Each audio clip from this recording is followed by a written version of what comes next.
there everyone, welcome back to my channel. Today I wanted to go over a few tips and tricks to use gouache. Now a lot of you have probably noticed that I mainly paint using gouache. Acrylic is not really my thing, gouache tends to be my thing. I just fell in love with gouache, but it wasn't always like that.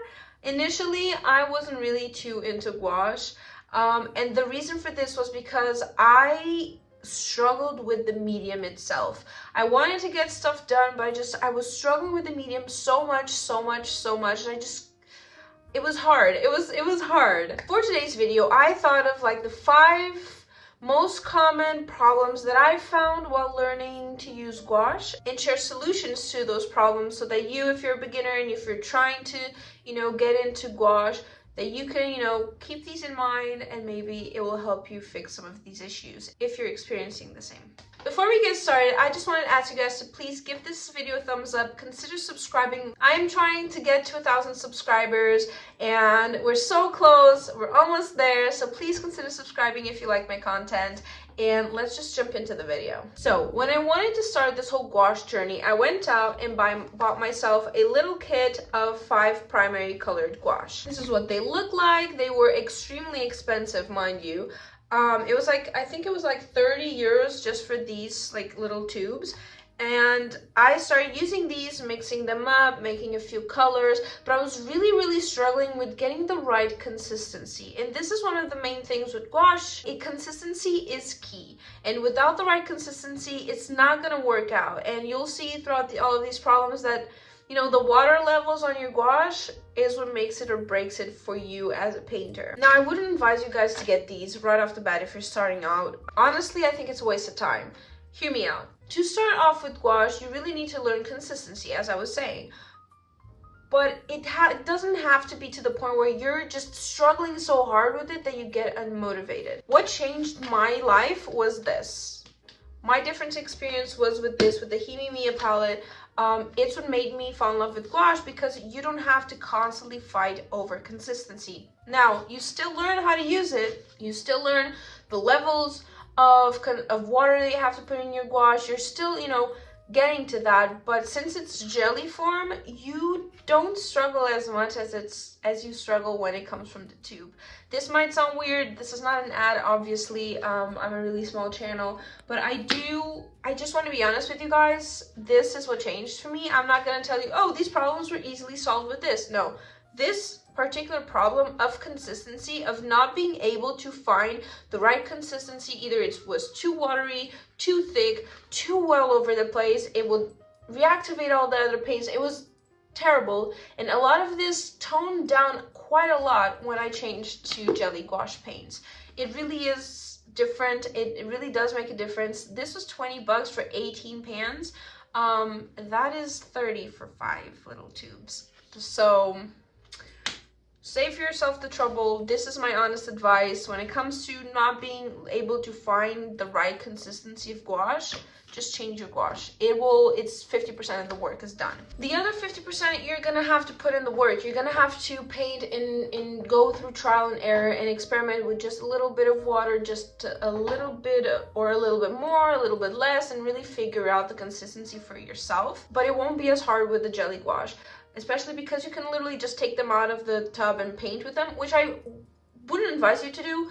I would always take a little bit out, wet my brush, and then go and pick out a little bit of gouache, because it'll just be too thick, and you don't want gouache to be like too thick. You want it to be creamy, opaque, not too watery, and it is like the jelly gouache do really help with this. So the second most common problem that to this day I still have with gouache, and it's very normal to have a gouache if you're not being careful with it, and it's reactivating the underlayers. So the main difference between gouache and acrylic is that acrylic dries and stays dry, and gouache reactivates. Gouache is like an opaque watercolor in the sorts. The same way you have to work very carefully with layers when you're working with watercolor, the same applies to gouache, and you can easily reactivate the 3, 4, 5 layers that you have underneath. So the one trick to fix this is to first work in light layers to thicker layers. So the first layer, just add a wash of gouache and then go slowly adding a bit more gouache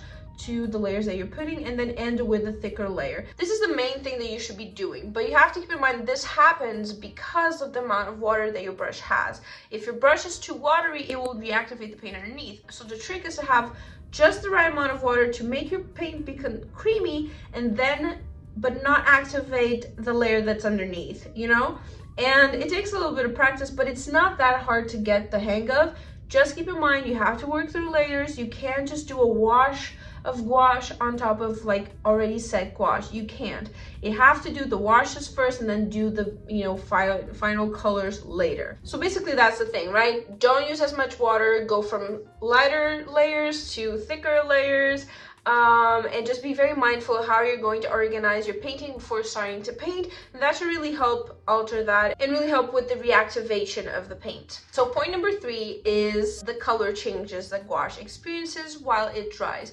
One thing I really only realized when I started filming myself doing gouache was that the paint starts off a color and it dries off a different color. It usually, at least for me, dries off darker than, you know, what I used to paint. And this is something that you don't tend to see with other paints, and especially with like acrylic and stuff, it just dries the color that you put down. But gouache does do this. Why?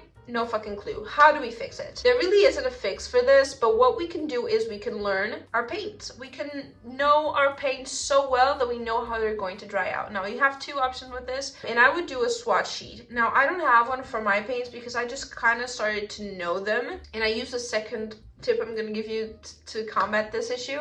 But you can make a swatch card just as we do with watercolors, but with your gouache. So you can, like, you know, have their main colors and how they dry down in a card, and then when you paint with them, you can always compare, oh, this is how it's gonna look when it's dry. This is not a technique I use personally. I do think it helps, especially because like we do this a lot with watercolors to see how they dry and what like they're going to look like. But you don't actually need to do this. I didn't do it, but I just use the paint so much, like I kind of already know how they're going to dry, and I always expect them to dry a little bit darker than what I put down. Another way, and this is the main one that I use, is to just let the paint dry. So imagine you're painting a portrait and you go in with this light color, and then you want to go in with darker color to do some shading, to do whatever the hell you want to do, right? Before you do that layer, unless you're trying to make them mix with each other, just let it dry. Let it dry completely, see the color that's there, and adapt as you need.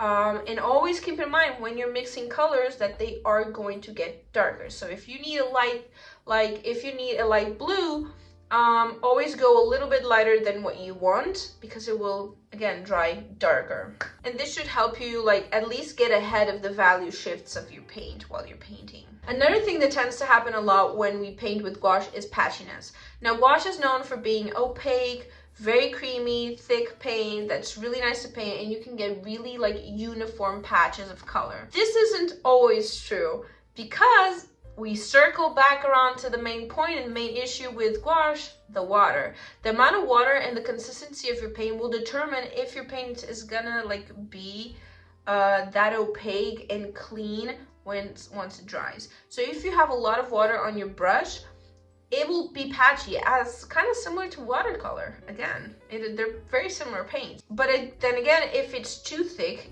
it'll end up drying really thickish, and you're kind of gonna see where your brush went, and it's not gonna look the same. You also need to make enough paint to do the whole section, keep that in mind.